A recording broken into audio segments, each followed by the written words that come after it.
बताना पड़ते हैं कि खाना कैसा था, ये मीठा थी या तीखा थी, तो बाद में पता चलेगा ना। पहले तो लाने दीजिए।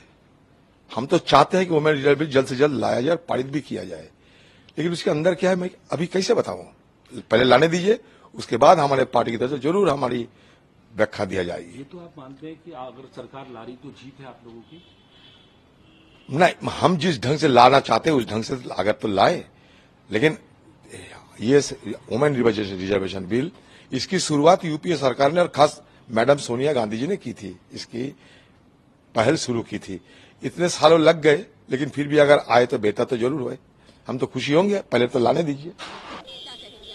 देखिए, ये 30 साल का संघर्ष रहा है। हमारे संविधान ने वादा किया था इक्वालिटी का, पर इक्वालिटी महिलाओं के लिए नहीं दिखाई दी। आज बाबा साहेब अम्बेडकर जी ने वो कर दिखाया था हमारे संविधान में, जो बहुत सारे डेवलप नेशंस में, अमेरिका ने लड़ाई लड़ी है, महिलाओं ने लड़ाई लड़ी है, यूरोप की महिलाओं ने लड़ाई लड़ी है। हमें ये अधिकार मिले थे, पर उस अधिकारों से वंचित किया गया, इसलिए ये बिल आना जरूरी था। राजीव गांधी जी के पास पूर्ण बहुमत सरकार थी, उन्होंने सबसे बड़ा कदम उठाया था 33% रिजर्वेशन लोकल गवर्नमेंट्स में देने का। ये रिजर्वेशन 9.5 साल पहले भी, क्योंकि भारतीय जनता पार्टी के मैनिफेस्टो में था, पूर्ण बहुमत सरकार थी, बहुत सारी पार्टियों ने उनको वो वादा याद दिलाया। 9.5 साल बाद आ रहा है, भले ही लेट आया है, उम्मीद करती हूँ इमीडिएटली लागू होगा। पर बिल में ये लिखा गया है कि डीलिमिटेशन का एक्सरसाइज होगा, इमीडिएटली लागू नहीं होगा। जब वो डीलिमिटेशन एक्सरसाइज होता है तभी ये रिजर्वेशन लागू होगा। दैट मीन्स टिल 2029 ये रिजर्वेशन लागू नहीं हो सकता है। तो आपने दरवाजे तो खोल दिए हैं, पर दरवाजों में अभी भी नो एंट्री है महिलाओं। ये चाहते हैं कि इनको राजनीतिक फायदा हो 2024 में, और महिलाओं को बता सके देखिए हमने एक ऐसा ऐतिहासिक काम किया है। ऐतिहासिक काम तो आपको 2014 में करना चाहिए था और हम के साथ थे। क्या ऐतिहासिक है इसमें? ये कहते हैं कि अब महिला आरक्षण 2029 में मिलेगा।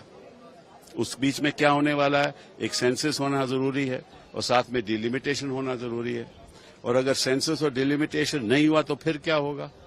तो एक अगेन सपना दिखा रहे हैं महिलाओं को कि 2029 में आपको आरक्षण मिलेगा। 2014 में क्यों नहीं? 2019 में क्यों नहीं? 2024 अब क्यों? आज क्यों इनको याद आया महिलाओं के आरक्षण का? ये राजनीतिक बातें हैं, इनकी सोच राजनीतिक है। ये राजनीति के अलावा कुछ सोच ही नहीं सकते। ये हिंदुस्तान के अगर मुद्दों के बारे में सोचें तो ऐसे काम कभी ना करें।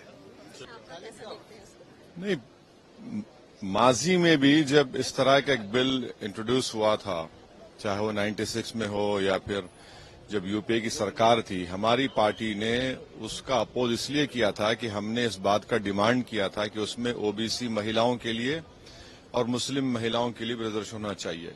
जब आप एक कानून बना रहे हैं ताकि उसमें रिप्रेजेंटेशन हो उन लोगों का जिनका रिप्रेजेंटेशन नहीं है, तो आप देख लीजिए कि अब तक 17 लोकसभा के चुनाव भारत में हुए हैं, उसमें से 8,992 एमपीज मुंतखब हुए हैं, जिसमें से मुसलमान सिर्फ 520 हैं, जो 50% का एक डेफिसिट है।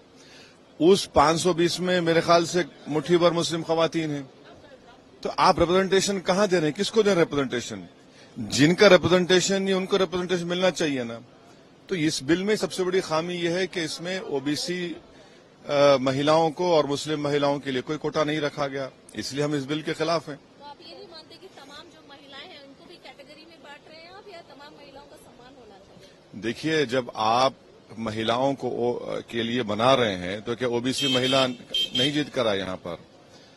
अच्छा, एक बात आप क्यों भूल जाते कि बीजेपी के पास एक भी मुसलमान एमपी नहीं है। 50% का डेफिसिट है मुसलमानों के लिए। माने 8,992 में सिर्फ 520 जीते। अगर आबादी से देखा जाए तो 1,070 जीतना चाहिए था। तो जब इस समुदाय का कोई रिप्रेजेंटेशन नहीं है और बीजेपी के पास तो एक भी मुस्लिम एमपी नहीं है और ये ओबीसी का बड़ा दावा भरते हैं, तो क्यों नहीं ओबीसी महिलाओं को रिजर्वेशन दे रहे आप? तो एनडीए की सरकार को तकरीबन 10 साल होने वाले हैं, तो अगर पहले किया होता तो अभी इस इलेक्शन में जो 2024 का पार्लियामेंट इलेक्शन में है उसमें विमेन को मौका मिलता पार्टिसिपेशन करने का बड़ी तादाद में। मगर चलिए, देर आए दुरुस्त आए, अच्छी बात है। और इसकी शुरुआत एक बार जो है राजीव गांधी जी ने की थी, जब उन्होंने पंचायत में 33% रिजर्वेशन शुरुआत की थी। और मुझे यकीन है कि ये जो फैसला होगा और बिल पास होगा तो ये औरतों को अहम फैसले करने में जो है उनका एक रोल बनेगा और अच्छा है, पूरे मुल्क की जो है तरक्की में ये बहुत अहम कदम होगा। अगर हम वुमेन रिजर्वेशन और कश्मीर असेंबली या पार्लियामेंट की बात, क्या फायदा मिलेगा यहाँ पे? नहीं, वुमेन रिजर्वेशन तो ओवरऑल हर जगह फायदा होगा, तो ये एक जगह की बात नहीं है, ये तो हर जगह जब वुमेन को रिजर्वेशन मिलेगी, क्योंकि सबसे पिछड़ी हुई जो अगर तबका है वो औरतों का है, तो जो फैसले होते हैं उसमें जब तक औरतों को रोल नहीं मिलता है, और वो रोल तभी मिलेगा जब असेंबली और पार्लियामेंट में औरतें आएंगी। आज नए पार्लियामेंट क्या कहना चाहेंगे? देखिए, चर्चा हो रही है, मैं कहूँगा देर से हो रही है मगर दुरुस्त हो रही है। इस चर्चा इसके वुमेन रिजर्वेशन बिल पे मेरा ख्याल है सबसे पहले हमारी नेता या नेत्री ममता बनर्जी ने ही आवाज उठाई थी और काफी हंगामा भी हुआ था। उसके बाद जिस बार ये चर्चा हुई थी सदन में मैं भी मौजूद था। आप तमाम लोगों को पता है किन कारणों से या किन लोगों की वजह से वो बिल सार्थक नहीं हुआ, वो बिल आखिर अपने मुकाम तक नहीं पहुंच सका। लेकिन इस बार हो रही है, इसकी खबर सुनी है हमने। लेकिन मैं इतना कहना चाहता हूं कि विशेष सत्र है कि तथाकथित विशेष सत्र है, ये सारी बातें तो विंटर सेशन में भी हो सकती थी। ऐसी कौन सी भी हंगामा हुआ, ऐसी कौन सी बात हुई जिसके लिए विशेष सत्र किया गया, जिसका एजेंडा तय कर अभी तक एजेंडा ही तय किया जा रहा है, या जो एजेंडा लेकर सामने आया जा रहा है उसके लिए लगता नहीं कि इसके विशेष सत्र की आवश्यकता थी। वो तो किसी भी सत्र में और खासकर विंटर सत्र में हो सकता है। हाँ, बहरहाल बहुत अच्छा है ये जो वुमेन रिजर्वेशन बिल, हम सब समर्थन में है। और मैं तो व्यक्तिगत तौर पे 33% क्यों, मैं तो कहता हूँ सब कुछ उन्हीं की वजह से है और सब कुछ उनका होना चाहिए।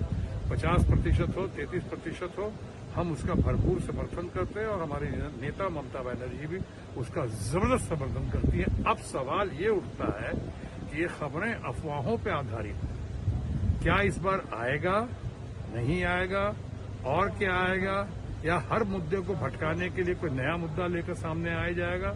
बहरहाल ये मुद्दा बहुत जबरदस्त है और सही मुद्दा है वुमेन रिजर्वेशन बिल।